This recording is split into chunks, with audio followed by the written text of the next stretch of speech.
8월 10일 주일 예배 시작하겠습니다.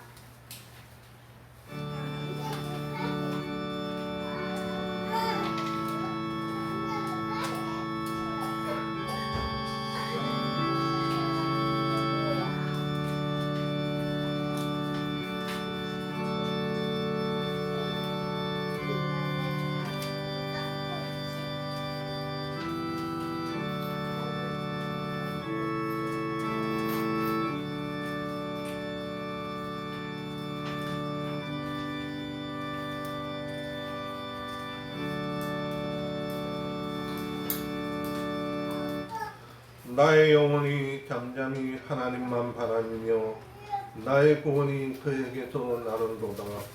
오직 저만 나의 반석이시오 나의 구원이시오 나의 산성이시니 내가 크게 요동치 아니하리로다. 아멘. 거룩하신 아버지 하나님, 은혜를 감사드립니다. 오늘도 저희들에게 귀한 주일을 허락하여 주시며 주님 앞에 나와 예배드릴 수 있도록 인도하시니 감사합니다. 이 시간도 성령께서 이 자리에 임재해 주시고 우리 각자의 마음을 주장하사 깨끗게 하시며 하나님이 받으실 만한 심령으로 변화시켜 주시옵소서. 이 시간 우리의 예배를 기뻐 받아주시고 하나님께서 예비하신 새로운 은혜와 축복을 내려 주시옵소서. 예배 순서 위에 주님께서 간섭하시며 홀로 영광 받아 주시옵소서. 예수님의 이름으로 기원하옵나이다. 아멘. 찬송가 50장입니다. 50장.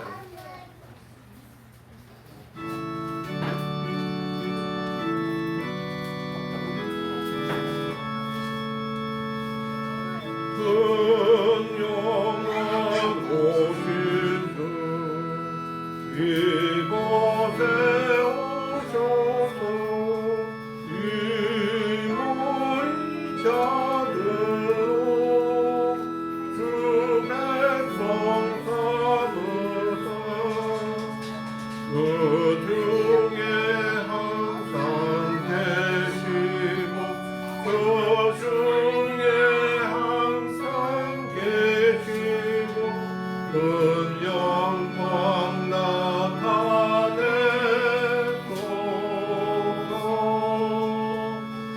이 백성 기도와 또 예물 드리니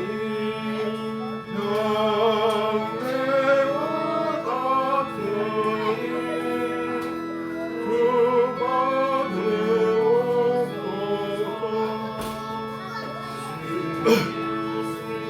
크신 복음은 주 예수 크신 복음은 만 백성 듣게 하소서. 또 우리 자손들 다수를 기리고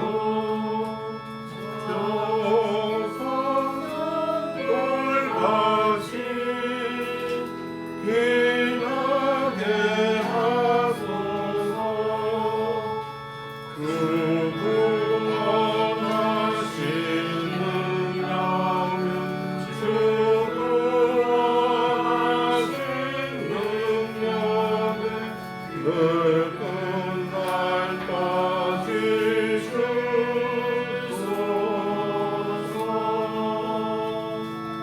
주님은 남님이 찬송을 지키며 예선목을 가신 주 찬송하다가 저 성국 보좌 앞에서 저 성국 보좌 앞에서 찬송하는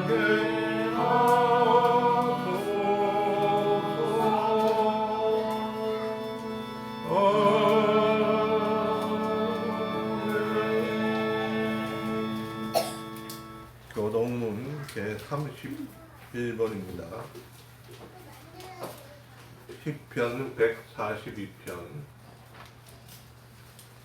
교동문 제31편입니다. 내가 소리내어 여호와께 부르짖으며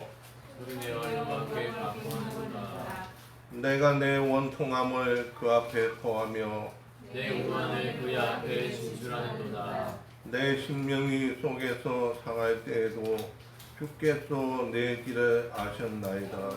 내가 가는 길에 그들이 나를 잡으려고 얼굴을 숙였나이다. 내 우편을 살펴보소서. 나를 아는 자도 없고 피난처도 없고. 내 영혼을 부르는 이도 없나이다. 여호와여, 내가 주께 부르짖어 말하기를 주는 나의 피난처시요 살아있는 사람들의 땅에서 나의 먹기시라 하였나이다. 나의 부르짖음을 들으소서. 나는 심히 비천하니다. 나를 핍박하는 자들에게서 나를 건지소서. 들으면 나가 강하나이다. 내 영혼을 옥에서 이끌어내사 주의 이름을 감사케 하소서. 주께서 나를 구대하시리니 의인이 나를 부르리이다. 아멘. 사도 신경으로 신앙 고백하겠습니다. 전능하사 천지를 만드신 하나님 아버지를 내가 믿사오며 그 외아들 우리 주 예수 그리스도를 믿사오니 이는 성령으로 인자하사 동정녀 마리아에게 나시고 본디오 빌라도에게 고난을 받으사 십자가에 못 박혀 죽으시고 장사한 지 사흘 만에 죽은 자 가운데서 다시 살아나시며 하늘에 오르사 전능하신 하나님 우편에 앉아 계시다가 저리로서 산자와 죽은 자를 심판하러 오시리라. 성령을 믿사오며 거룩한 공예와 성도가 서로 교통하는 것과 죄를 사하여 주시는 것과 몸이 다시 사는 것과 영원히 사는 것을 믿사옵나이다. 아멘. 찬송가 340장입니다.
하나님, 이 시간 주님 앞에 다시 머리 숙일 때에 저희들의 지난 삶을 돌아보지 않을 수가 없습니다.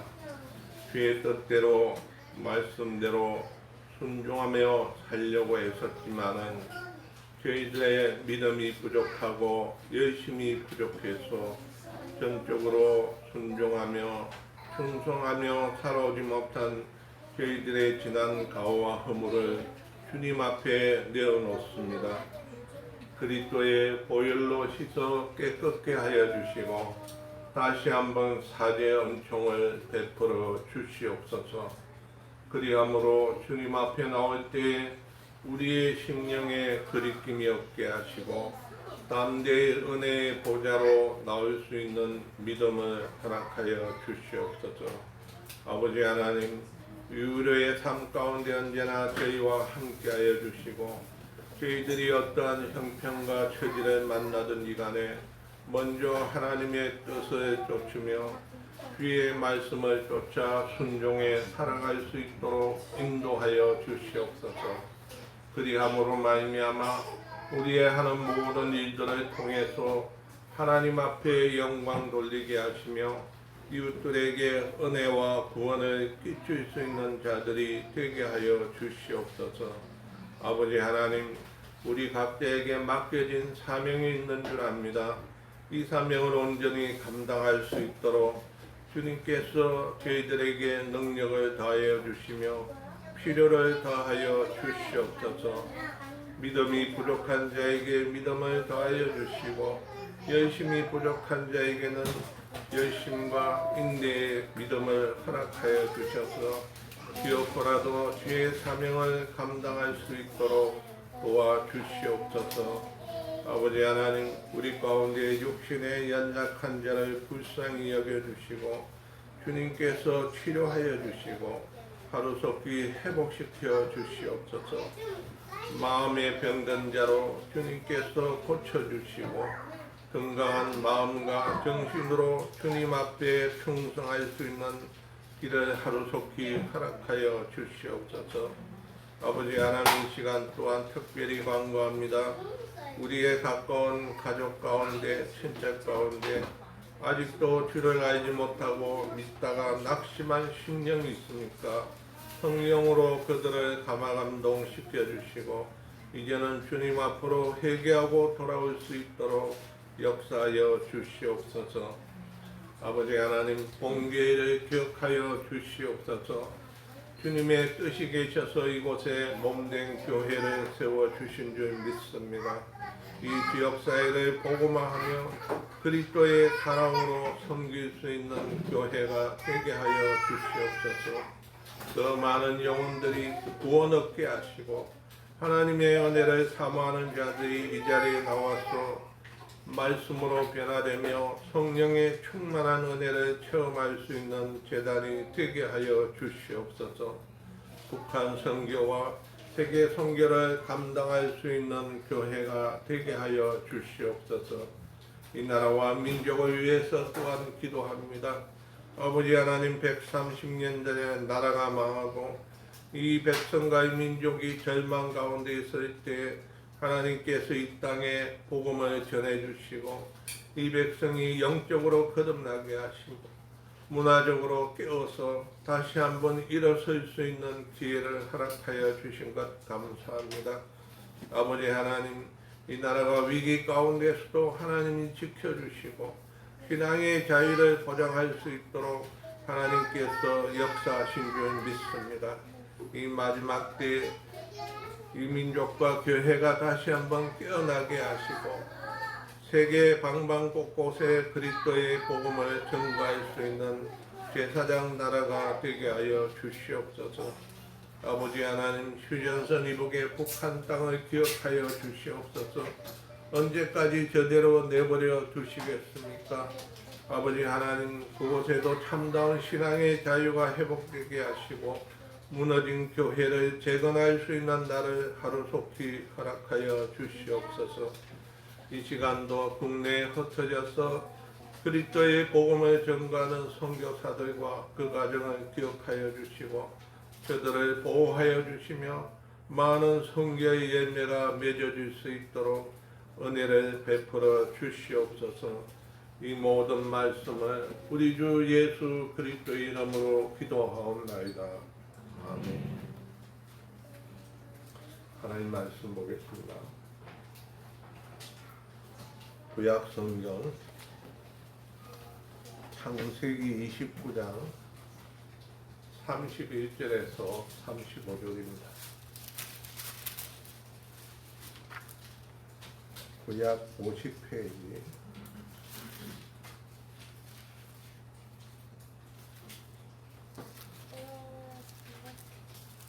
창세기 29장 31절에서 35절까지 보겠습니다. 우리 한 절씩 교독하겠습니다.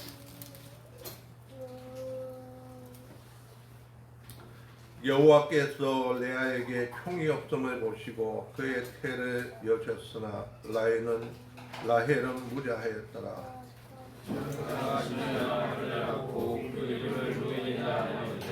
여호와께서 나의 괴로움을 보셨으니 이제는 내 남편이 나를 사랑하며 나아졌다.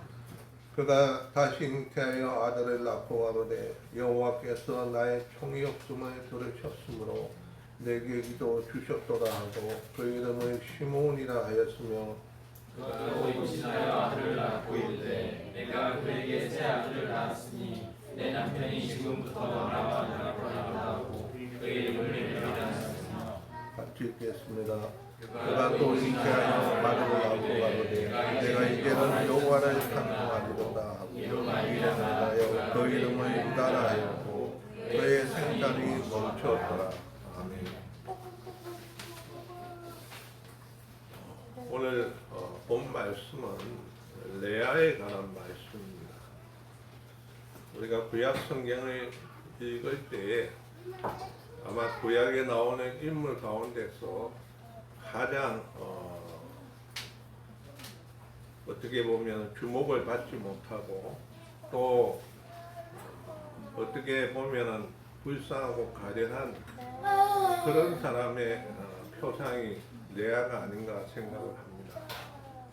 원래 야곱이 아버지 이삭과 에서를 속인 영고로 그가 도망쳐서 삼촌 라반의 집에 거하게 되었습니다. 그때 그 라반에게 두 딸이 있었는데 큰 딸의 이름이 레아였고 둘째 딸의 이름이 라헬이었습니다. 그런데 성경에 보니까 라헬은 아주 인물이 뛰어나고 레아는 그렇지 못한 것 같습니다. 레아에 대해서 성경에서 말하기를 옛날 그 개혁 성경에는 안적이 좋지 못하다, 또 개혁 개정판에는 시력이 좋지 못하다, 그렇게 레아에 대해서 기록하고 있어요. 그리고 그에 비해서 라헬은 아주 인물이 좋았다. 근데 잘 대비가 되지 않아요. 눈이 나쁜 거하고 인물이 좋고 나쁜 거하고 무슨 상관이 있느냐. 눈이 나빠서 옛날에는 안경이 없으니 항상 찡그리 봐서 그렇게 인상이 안 좋았던 말인가, 그렇게 우리가 상상할 수도 있는데, 이것은 성경학자들 연구에 의하면은 단순히 눈이 나쁜 것이 아니고 사실 가능성이 있다는 거예요. 우리가 흔히 하는 말 사팔뜨기, 그러니까 사람들 보기에 굉장히 좋지 못한 그런 인상을 주었다는 것입니다. 그래서 이 야곱은 라헬을 더 사랑하고 연애해서 자기 삼촌에게 제안을 했습니다. 내가 라헬을 얻기 위해서 7년 동안 삼촌 집에서 품삯을 받지 않고 양을 치고 일하겠습니다. 그랬습니다. 그래서 그 라반이 좋다. 내 딸을 다른 사람에게 주는 것보다도 조카에게 주는 게 더 낫지 않느냐. 그라 그랬습니다. 그런데 당시 그 고대 사회 결혼 풍습을 보면은 남자가 결혼을 하려면 신부 집에 지참금을 줘야 돼요. 지참금, 돈을 주든지 아니면 짐승을 주든지 해야 되는데 그 야곱이 제시한 그 지참금 대신에 내가 7년 동안 삼촌 집에서 무복수로 일하겠다고 하는 것은 그 당시에 그 풍습이나 가치로 봐도 한 2~3배에 해당되는 아주 과한 조건이었다고 봅니다. 그러니까 라반은 봐서 손해날 것 없는 거죠. 다른 사람에게 자기 딸을 줘도 그만한 지참금을 받을 수 없는데 야곱이 자진해서 자기가 그렇게 하겠다니까 뭐 얼마나 속으로는 좋았겠습니까. 그렇게 해서 7년의 그런 사역이 공사가 끝나고 마침내 이제 결혼할 날짜가 되었습니다. 유대인의 결혼은 밤에 한다고 합니다. 낮에 안 하고 밤에 하게 되고 그래서 밤에 저녁에 결혼 예식이 시작되면은 음식을 먹고 술을 마시고 그러다가 이제 신방에 들어가게 되는데 신부는 그때까지 신방에서 너울을 쓰고 명사포를 쓰고 얼굴을 가린다고 합니다. 그래 들어가면은 뭐 지금처럼 전기불이 있는 시대도 아니고 또 컴컴한데 누가 누군지 알겠습니까? 그렇게 해서 신혼천만을 보내고 아침에 돼서 또 보니까 이 야곱이 당연히 라헬인 줄 알았는데 레아라는 것이 놀람과 함께 굉장히 분노에 사로잡혔습니다. 우리 성경에는 기록되지 않고 다만 야곱이 라반에 가서 따졌다고 화를 내고 따졌다고 기록되어 있습니다만 유대인의 성경학자들의 주석을 보면 제일 먼저 화를 낸 대상은 삼촌 라반이 아니고 레아라. 당연히 그렇겠죠. 아니 어떻게 당신이 나를 이렇게 속일 수가 있느냐. 내가 당신 동생 라헬을 더 사랑하는 줄 당신이 알 거 아니냐. 7년 동안 지켜보지 않아요. 그런데 당신이 어떻게 깜짝 속이고 나를 이렇게 했느냐. 근데 그 유대인의 그 성경학자 주석을 보면 참 그 리얼하게 묘사가 되어 있어요. 어떻게 했냐. 밤에 이제 그 야곱이 신방에 들어갔을 때 이제 불을 끄고 손을 잡고 물었다. 당신이 라헬이죠? 그러니까 레아가 예 하고 대답을 했다는 거예요. 응? 하기는 했다는 거예요. 그런데 아침이 돼 보니까 자기를 속였다. 그런데 왜 야곱이 더 이상 레아에게 분노하지 못했느냐니까 그 야곱의 항의에 대해서 레아가 이렇게 답했다고 합니다. 그 유대인 성경학자의 얘기예요.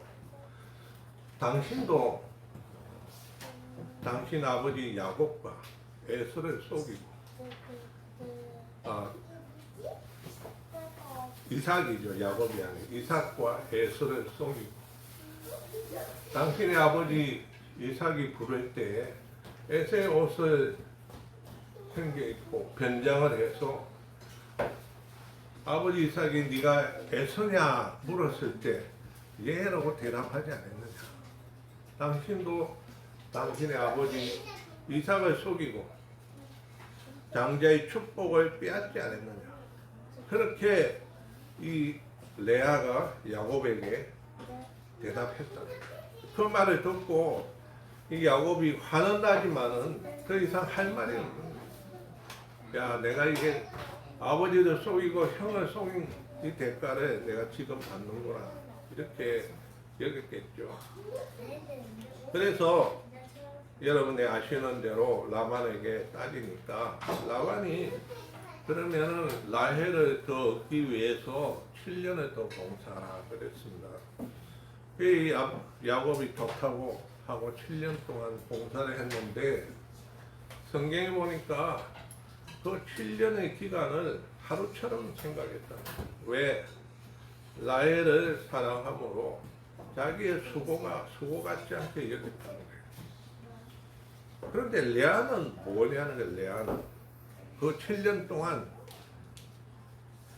야곱과 함께 살면서 이 사람이, 이 남자가, 이 남편이 마음은 딴 데 가 있고 마음은 라헬에게 가 있고 껍데기만 몸만 자기로 가 있는 거예요. 오히려 그 7년 동안의 결혼 생활이 라헬에게는 더 고통스러웠을 것입니다. 그런데 하나님께서는 레아에게 자녀의 축복을 줬습니다. 자녀를 4사람이나 낳게 되었습니다. 오늘 우리가 읽은 본 말씀의 내용이 바로 그것입니다. 그런데 이제 이 레아가 자녀를 낳고 그 이름을 지을 때 보면은 그가 얼마나 괴로움에 처했다는 걸 알 수가 있습니다. 첫 아들 루벤을 낳고 말하기를 이제는 내 남편이 나를 사랑하리라 그렇게 했습니다.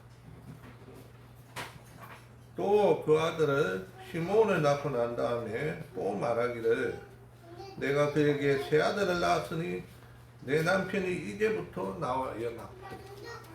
그러니까 이제 그 자녀를 낳을 때마다 레아는 야곱이 마음을 돌리고 자기에게로 올 것으로 기대했습니다. 그러나 결과를 놓고 보면 야곱은 레아에게 마음이 없었어요.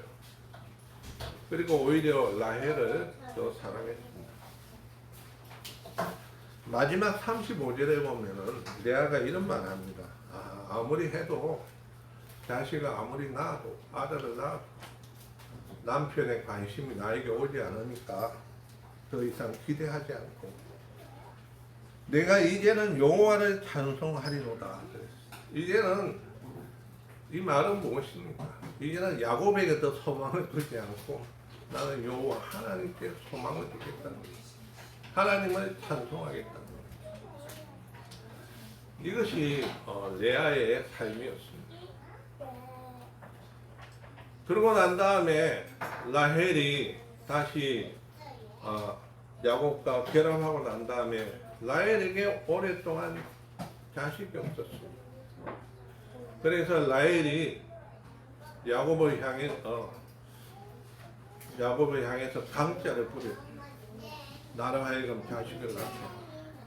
고대 사회에서는 여자가 시집에 가서 자녀를 낳지 못하면 아주 큰 수치로 여겼습니다. 그러니까 그것도 그거지만은 다른 사람도 아니고 자기 자매인 레아는 자녀가 많은데 자기는 하나도 없으니까 더 그 마음에 질투심과 원한이 쌓였겠죠. 근데 거기에 대한 야곱의 대답이 아주 걸작입니다. 자녀를 주시는 것은 하나님이 하시는 것인데 내가 어떻게 하나님을 대신할 수 있겠느냐. 그렇게 라헬에게 말을 하고 또 마침내 하나님께서 라헬에게 자녀를 주었습니다. 그 첫째 아들이 요셉이었고 둘째 아들이 베냐민이었습니다. 그리고 라헬은 베냐민을 낳다가 죽고 말았습니다. 이것이 이제 야곱의 자녀들에 대한 계보인데 오늘 우리가 레아에게 관심을 갖는 것은 레아는 태어나서 지금까지 자기 동생 라헬과 항상 비교가 되고 관심을 받지 못했습니다. 그 당시에도 아마 많은 청년들이 지참금을 가지고 결혼하려고 찾아왔겠지만은 라헬에게는 찾아온 사람이 없었을 거예요. 라헬은 아마 많았을 것이고. 그러니까 라반의 입장에 봐서도 이 레아가 근심거렸어요. 어떻게 좀 시집을 보낼까 염려하다가 야곱을 속이고 레아를 그렇게 보냈던 것입니다. 그러나 그렇게 시작된 결혼 생활도 레아는 행복하지 못했습니다. 불행했습니다. 그래서 마침내 그는 자기 남편에 대한 기대를 저버리고 이제는 내가 여호와 하나님 한 분을 바라보겠다. 그렇게 마음을 먹었더라. 그 자녀들을 보면 그 후손들이 참 놀라운 역사를 이루어 나간 것을 볼 수가 있습니다. 특별히 레아가 낳은 자녀 가운데 유다라고 하는 사람이 나옵니다.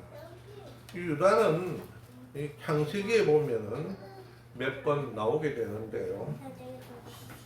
창세기 37장에 보면은 요셉이 자기 아버지 야곱의 사랑을 독차지하고 옷도 채색 옷을 입고 이렇게 하니까 형제들이 시기하고 질투했습니다.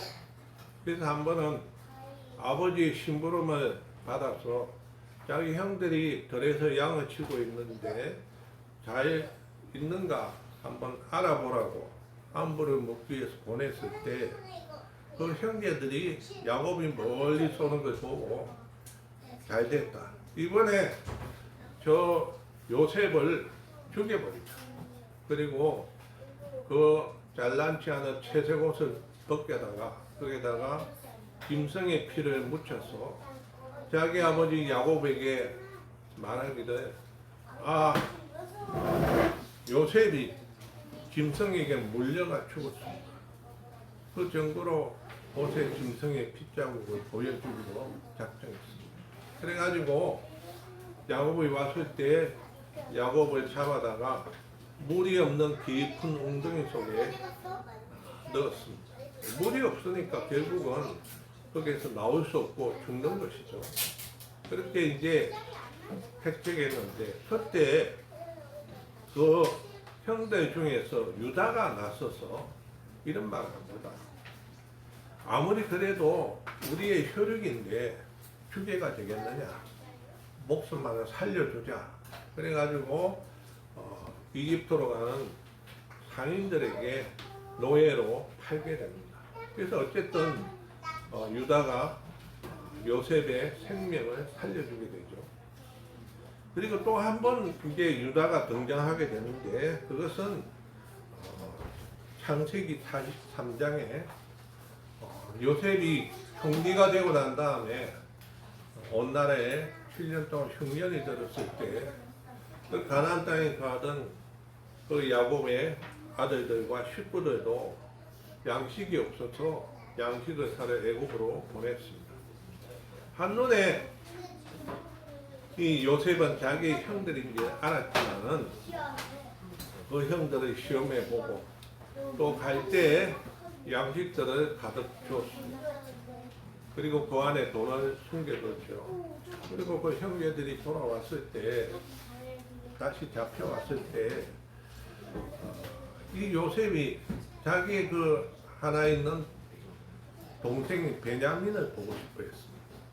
그래서 꾀를 내기를 너희들이 하는 말이 진짜인지 아니면은 우리나라를 염탐하러 온 간첩인지 내가 어떻게 아느냐. 너희들 말에 베냐민이라는 동생이 하나 있다고 하는데 그게 사실인지 아닌지 확인해 봐야 되겠다. 데리고 오라 그래. 그러면 너희들 살려주겠다. 그러니까 형제들이 그 베냐민의 요셉이라는 동생이 하나 있었는데 그 동생이 죽고 난 다음에 우리 아버지가 얼마나 상심했는지 모릅니다. 근데 만약 베냐민까지 데려간다 하면 우리 아버지가 죽을지 모릅니다. 잔소리 하지 말고 데리고 오라. 그래서 도저히 살 길이 없으니까 그 베냐민을 데리고 옵니다. 그러고 난 다음에 또 계략을 써가지고 베냐민을 붙잡아 놓고 돌려보내지 않으죠. 난리가 난 거죠. 베냐민 데리고 올 때는 아버지를 설득해가지고 가서 그 총리한테 얼굴만 보이고 우리가 안전하게 다시 데리고 오겠다고 했는데 이제는 뭐 트집을 잡아가지고 안 보내니 형제들이 난리가 났습니다. 그때 나섰던 사람이 또 요셉입니다. 유다입니다. 유다가 말하기를 베냐민을 돌려보내고 베냐민 대신에 내가 인질로 여기에 남겠습니다. 내가 여기서 종이 되라면 종이 되고 죽으라면 죽겠습니다. 그러니까 베냐민을 돌려 보내달라고 그렇게 부탁을 합니다. 나중에 이제 요셉이 자기 정체를 다 밝히고 형제들과 화해하게 되죠. 또 한 번 유다라는 이름이 또 나옵니다. 창세기 49장에 보면은 야곱이 마지막 죽으면서 자기 아들들에게 유언처럼 축복하고 기도하는 내용 가운데 유다에 관한 말씀이 나옵니다. 유다에게 또 실로가 나오기까지 모든 백성들은 그에게 복종할지라 하는 예언의 말씀. 이 실로라는 것은 무엇인가? 실로는 오신 메시아를 말해줍니다. 다시 말하면 유다의 후손 가운데서 메시아가 나올 것을 예언한 말씀입니다. 예수님은 어느 지파에 속했습니까? 예수님은 유다 지파입니다. 유다의 후손으로, 육신으로는 유다의 후손으로 오셔서 인류를 구원하신 메시아가 되신 것입니다. 한번 정리해 봅시다. 제가 얘기를 많이 했는데 레아가 남편 야곱으로부터 소박도 받고 관심도 끌지 못하고 여러 구박을 받았지만 그가 낳은 자손 가운데 유다라는 인물을 통해서 하나님은 놀라운 구원의 역사를 이루어 가셨습니다. 오늘 우리가 믿고 또 우리가 섬기는 예수 그리스도가 유다의 후손으로 오셨습니다. 제사장 가문인 레위의 후손도 아닙니다. 15절에 보면은 예수님이 우리의 대제사장이 되신다고 했지만 유대인들이 어떻게 예수가 제사장이 될 수 있느냐? 제사장을 레위 자손들만 할 수 있는데 예수님은 유다 자손의 후손 아니냐? 그렇게 했을 때 히브리서 기자는 말하기를 예수님은 레위의 족보를 따른 제사장이 아니라 다른 계보가 있다. 그 멜기세덱이라는 멜기세덱의 반차를 따른 우리의 제사장이다.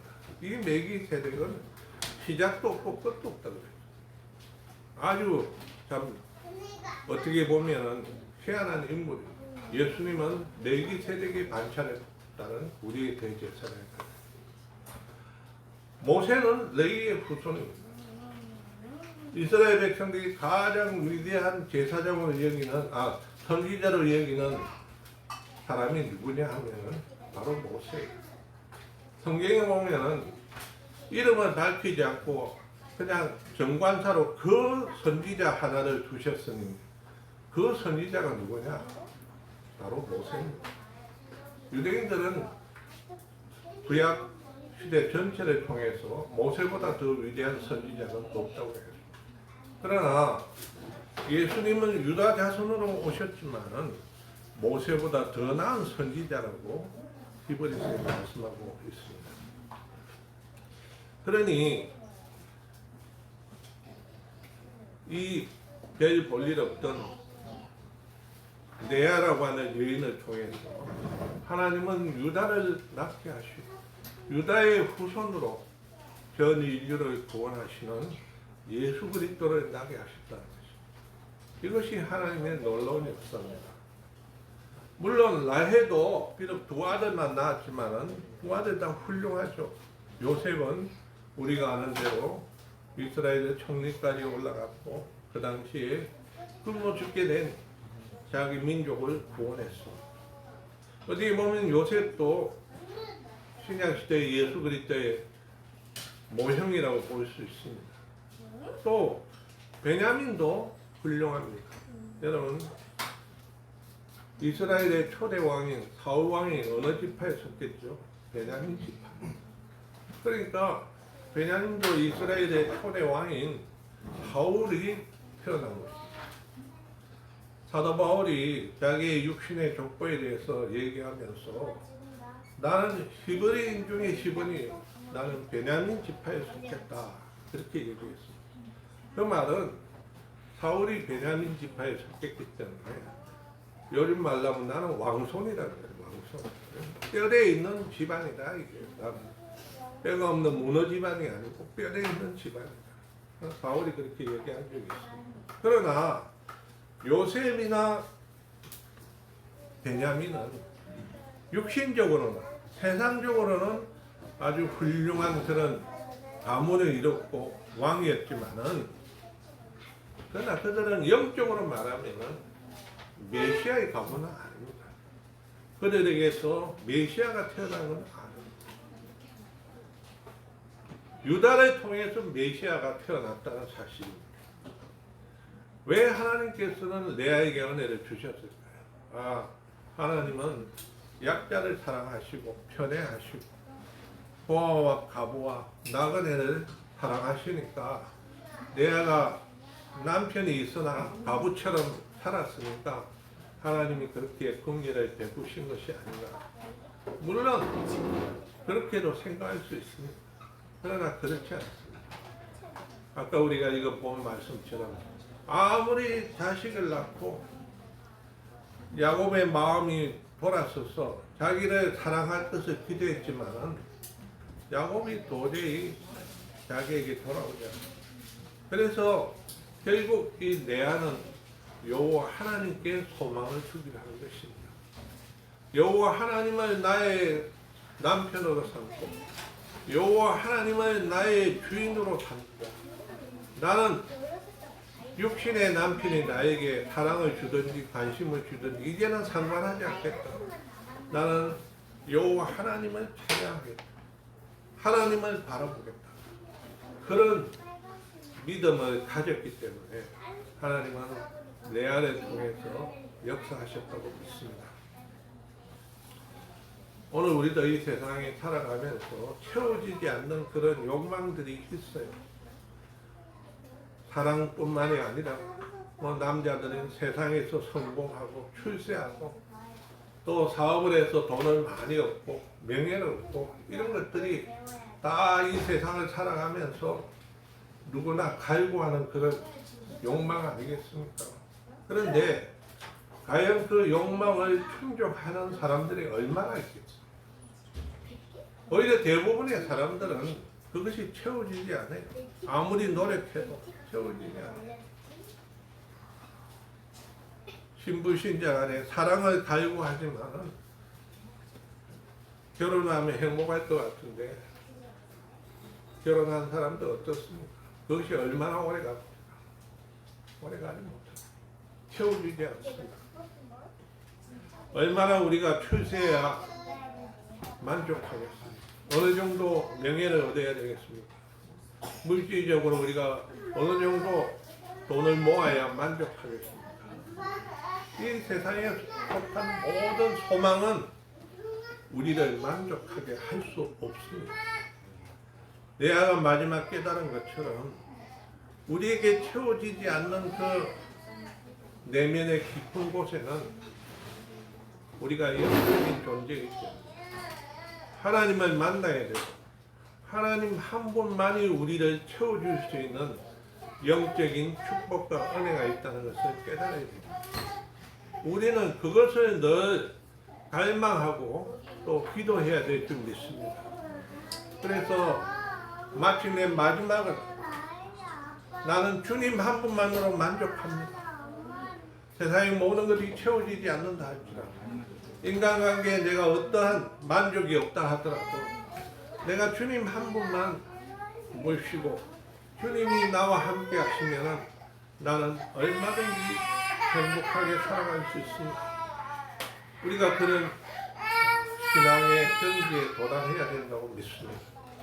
하나님은 그런 사람들을 통해서 상상하지 못했던 놀라운 역사를 이루어 나간다고 믿습니다. 레아의 사건을 통해서 하나님이 보여주시는 것은 바로 그것입니다. 우리 인생은 라헬보다도 레아와 같은 사람들이 훨씬 많습니다. 세상에 보면은 성공하고 잘나고 사람들에게 인기를 얻는 사람들보다도 그렇지 못한 사람들이 훨씬 많습니다. 교회 안에도 마찬가지입니다. 그럴 때 우리가 낙심하고 부러워하고 질투하고 그렇게 살아야 되겠습니까? 오히려 우리는 방향을 정반대로 틀어서 여호와 하나님께 소망을 두고 하나님과 동행함으로 말미암아 그로부터 주시는 은혜와 축복 가운데 만족하며 살아가는 그런 우리 인생이 참된 성공의 길이라고 믿습니다. 하나님은 그 사람을 통해서 그 자녀들을 통해서 그 후손을 통해서 우리가 상상하지 못했던 하나님의 놀라운 일을 꾸며갈 것입니다. 우리는 그걸 바라봐야 됩니다. 그리고 우리의 현실의 삶 가운데에서 주님과 함께하는 여호와로 말미암아 만족하는 그런 우리의 삶이 되어야 될 줄 믿습니다. 세상에 너무 소망을 두지 마시기 바랍니다. 저도 젊을 때 그런 시절이 있었습니다. 어떻게 하든지 출세하고 성공해야 되겠다. 남들보다 공부 많이 하고 그렇게 해서 어떻게 학이라도 하나 얻어치면 좀 출세한 데 도움이 될까. 유학이랑 가면은 내가 좀 더 높은 자리에 올라갈 수 있을까. 별별 상상을 다 했어요. 그런데 지금 와서 돌이켜보니까 다 그게 헛된 거예요. 얼마 전에 이제 제가 나이 들고 여기 나이는 다른 대학은 말고 신학교 동창들 모임에 나갔습니다. 나가서 보니까 뭐 대학교 총장 지낸 분도 있고 다 교수 생활하다가 이제 교수들은 65세 하면 은퇴 아닙니까? 근데 가보니까 젊었을 때는 뭐 잘난 척하고 세상에 자기만큼 아는 사람이 없는 것 같아 서시더니 이제는 은퇴하고 나니까 전부 다 기가 빠져가지고 이거는 동창회가 아니고 완전 경로당 같은 경로당. 그래도 목회하는 분들은 70세까지 하니까 그래도 현직에 있으니까 그게 좀 나은 것 같아요. 그러니까 세상의 명예라는 거, 출세라는 거 다 필요 없어요. 어디 함부로 가지도 못해요. 얼굴이 팔려 있으니까 아무개 총장도 아닌가 이러면은 어디 뭐 함부로 가서 뭐 행동할 수도 없고 정도의 차이지만 세상의 영광이 다 그런 것입니다. 레아가 마지막 깨달은 건 그거예요. 내가 여호와 하나님 한 분만으로 만족하고 나는 여호와를 찬송하며 살아가겠다. 이제는 저 변덕쟁이 저 야곱 같은 사람 더 이상 쳐다보지 않겠다. 하나님이 나와 함께 하시면 그로서 나는 만족하겠다. 결단하고 나섰을 때 하나님은 레아를 통해서 그런 역사를 이루어 주신 줄 믿습니다. 사실 오늘 설교는 제가 좀 표절을 했어요. 예. 얼마 전에 돌아가신 미국의 유명한 목사님 팀켈러 목사님인데 사실 그분이 제 신학교 시절 은사였어요. 설교를 가르쳐 주셨는데 그분의 설교집을 가만히 읽어보는 가운데 제가 눈에 뜨는 게 레아에 관한 설교였어요. 아마 레아에 관해서 설교한 사람 별로 없었을 것 같아요. 야곱이 주인이 되고 또 뭐 아브라함, 이삭 이런 사람은 주목을 받는데 레아에게 주목하는 사람은 누가 있겠습니까? 불쌍한 여인, 가련한 여인. 그분의 표현에 의하면 세상에서 거절만 당한 여인. 그러나 하나님은 그를 통해서 놀라운 구원의 역사를 이루고 하셨답니다.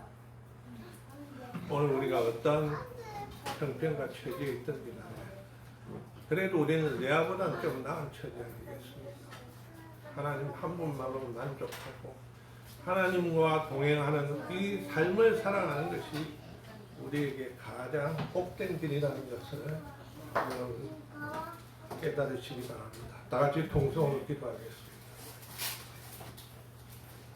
아버지 하나님, 우리의 인생이 길면 얼마나 살겠습니까?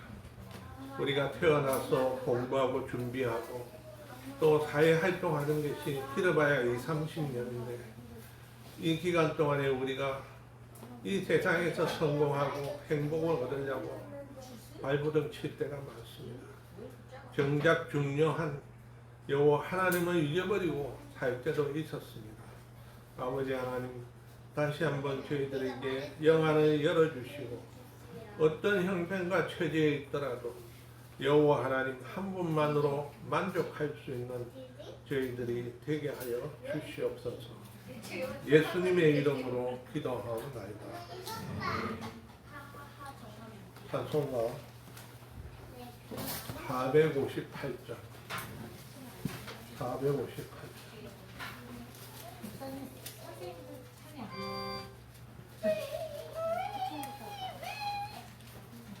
찬송 부르고 난다. 458장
이번에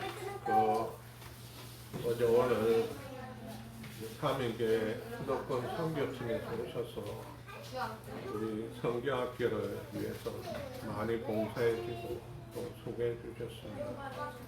너무 감사드리고 제가 사실 코로나 기간 지나면서 우리 주일 학생들이 다 못 나오게 되고 그래서 아이들이 안 나오니까 이제 주일학교를 포기할까 그런 생각을 하고 있었는데 우리 팀장되는 집사님이 연락해서 성경학교를 하겠다 그래서 정신이 번쩍 들었어요. 그래서 이게 하나님의 음성이구나 생각하고 다시 주일학교를 시작해야 되겠다는 그런 마음을 또 이번 기회가 한 생명이라도 우리가 건지게 된 건 너무 감사합니다. 이것이 씨가 되어서 우리 주일학교가 다시 일어서고 부흥했으면 좋겠습니다. 교회를 대신해서 다시 한번 감사 말씀드리고 수고도 하셨는데 또 특송을 해주시겠다고 해서 그래서 우리 특송을 듣고 우리 오늘 같은 시간에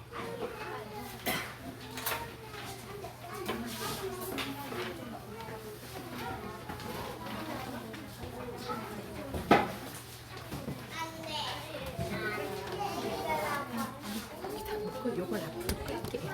그래서 선생님이 찍히고. 네.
성도님께 인사드리겠습니다. 차렷 인사. 감사합니다.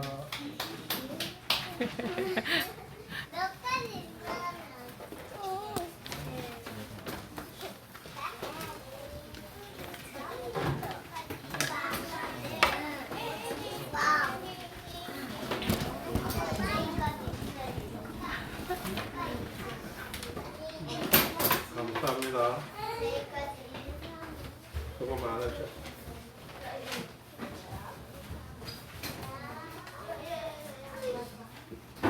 봉사만 잘하지 잘하는데 찬양도 아주 잘하네. 그 정도입니다.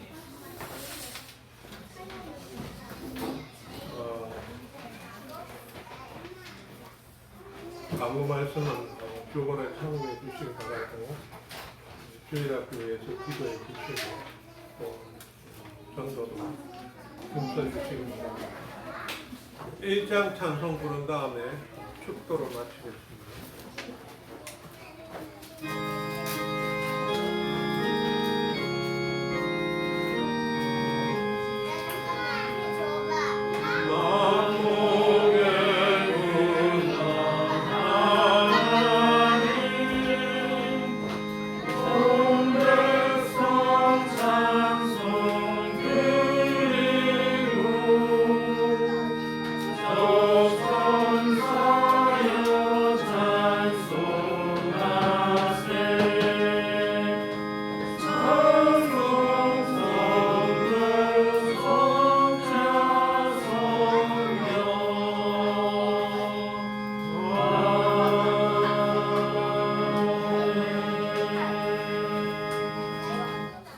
아버지 하나님, 받은 바은혜 감사함으로 귀한 예물을 드린 손길이 있습니다.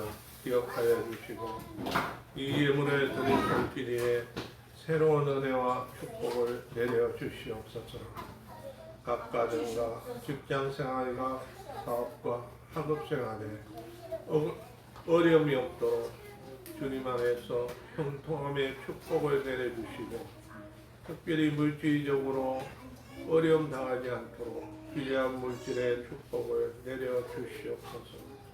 아버지 하나님, 이번 여름 성경학기에 수고한 삼위교회 수도권 선교팀에 하나님께서 은혜를 더하여 주시고 저들의 수고가 결코 헛되지 않게 하시며 많은 열매가 맺어질 수 있도록 축복하여 주시옵소서. 각 가정과 직장생활과 섬기는 교회 위에 하나님께서 함께하여 주시고 주님의 크신 은혜로 갚아주시고 형통케 하여 주시옵소서. 지금은 우리 주 예수 그리스도의 크신 은혜와 하나님 우리 아버지의 무한하신 사랑과 성령님의 교통하심과 위로하심이 항상 저희들과 함께 하시기를 축원하옵나이다. 아멘.